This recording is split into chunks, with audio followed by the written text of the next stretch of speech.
ಬಸವರಾಜ್. ಶೇಕಡ 60ರಷ್ಟು ಸಿಬ್ಬಂದಿ ಕರ್ತವ್ಯಕ್ಕೆ ಹಾಜರಾಗಿದೆ. ಇನ್ನೊಂದು ಶೇಕಡ 40ರಷ್ಟು ಸಿಬ್ಬಂದಿ ಕೆಲಸಕ್ಕೆ ಬಂದಿಲ್ಲ.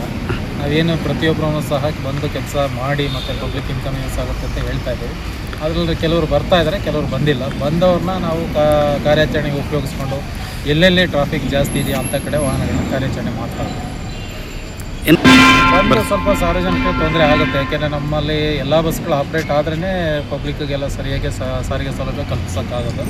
ಏಕೆಂದರೆ ಈಗ ಶೇಕಡ 60ರಷ್ಟು ವಾಹನಗಳು ಮಾತ್ರ ಕಾರ್ಯಾಚರಣೆ ಆಗುತ್ತೆ. ಸ್ವಲ್ಪ ಮಟ್ಟಿಗೆ ಸಾರ್ವಜನಿಕರಿಗೆ ತೊಂದರೆ ಆಗುತ್ತೆ. ಅದರಲ್ಲೂ ಬಾಗೇಪಲ್ಲಿನಲ್ಲಿ ಸ್ವಲ್ಪ ಹೆಚ್ಚಿನ ಮಟ್ಟದಲ್ಲಿ ತೊಂದರೆ ಆಗಿದೆ. ಅಲ್ಲಿ ಸ್ವಲ್ಪ ಪಬ್ಲಿಕ್ಗೆ ತುಂಬಾ ಇನ್ಕನ್ವೀನಿಯನ್ಸ್ ಇದೆ. ನಾವು ಅಲ್ಲಿ ಪ್ರಯತ್ನ ಪಡ್ತಾ ಇದ್ದೀವಿ. ನಮ್ಮ ಎಂಪ್ಲಾಯೀಸ್ಗೆ ಮಾತಾಡಿ ವಾಹನಗಳ ಕಾರ್ಯಾಚರಣೆ ಮಾಡೋದಕ್ಕೆ ಸ್ವಲ್ಪ ಮಟ್ಟಿಗೆ ಪ್ರಯತ್ನ ಪಡ್ತಾ ಇದ್ದೀವಿ. ಮುಂದೆ ನಾವು ನೋಡಬೇಕು ಹೇಗೆ ಎಂಪ್ಲಾಯೀಸ್ ನಾವು ಏನಾಗುತ್ತೆ ಅಂದರೆ ನಮ್ಮ ಎಂಪ್ಲಾಯೀಸ್ನ ನಾವು ಕನ್ವಿನ್ಸ್ ಮಾಡ್ತೀವಿ. ಅವ್ರ ಕೆಲಸಕ್ಕೆ ಬಂದವ್ರನ್ನ ನಾವು ಮನವೊಲಿಸಿ ಡ್ಯೂಟಿಗೆ ಕಳಿಸ್ಕೊಡೋ ಒಂದು ವ್ಯವಸ್ಥೆ ಮಾಡ್ತೀವಿ. ಶೇಕಡ ನಮ್ಮಲ್ಲಿ ಇಲ್ಲಿವರೆಗೂ ಸಹ ಸುಮಾರು 400 ಜನ ಸಿಬ್ಬಂದಿಗಳು ಕೆಲಸಕ್ಕೆ ಬರಬೇಕಿತ್ತು. ನಮ್ಮ ವಿಭಾಗದಾದ್ಯಂತ ಸುಮಾರು 230 ಜನ ಕೆಲಸಕ್ಕೆ ಬಂದಿದ್ದಾರೆ. ಅವ್ರನ್ನ ಏನು ಬಂದಿದ್ದಾರೆ 230 ಜನ ಅವ್ರ ಕೈಲಿ ನಾವು ಕೆಲಸ ಮಾಡಿಸ್ತಾ ಇದ್ದೀವಿ.